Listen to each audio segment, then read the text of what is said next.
নতুন wall painting নিয়ে চলে এসেছি। সেটা হচ্ছে যে উপর দেখতে পাচ্ছ শুরু করে একটা পিঙ্ক কালারের একটা জায়গা চলে গেছে, সেটাতে একটা ডিজাইন করব। আমি একটা ডিজাইন অলরেডি করেছি নিচের রুমে, তো উপরের রুমে আর একটা করবো। কিন্তু রুমটাতে আমি করেছিলাম ঘাস ফুল, মানে ছোটো ছোটো কিছু কচি কচি ঘাস করেছিলাম।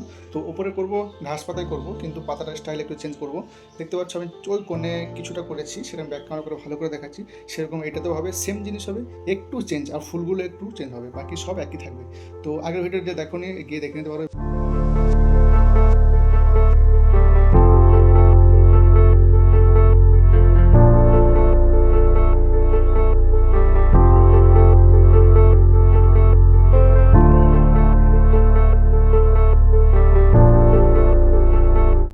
প্রথমে যখন স্টার্ট করি তখন আমি একটা ব্ল্যাক কালারের স্প্রে ব্যবহার করেছি, সেটা আগের ভিডিওতে আমি দেখিয়েছি, তো এই ভিডিওটা দেখাচ্ছি না নতুন করে।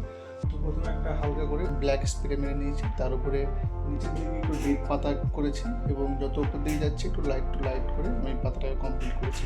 দেখতে পাচ্ছ কোথাও কোথাও একটু ফাঁক দেখা যাচ্ছে, যেমন এই জায়গাটা, এই জায়গাটা, এই জায়গাটা। তো এগুলোতে কিছু কিছু ফুল হবে, তার জন্য আমি জায়গাগুলো গ্যাপ দিয়ে রেখেছি, তোমরা চাইলে ফিল আপ করে দিতে পারো। এরকম দেখতে পাচ্ছ, এরকম পাতা পুরো বর্ডারটাই হয়ে যাবে। তারপরে আমি ফুলগুলো আবার স্টার্ট করবো।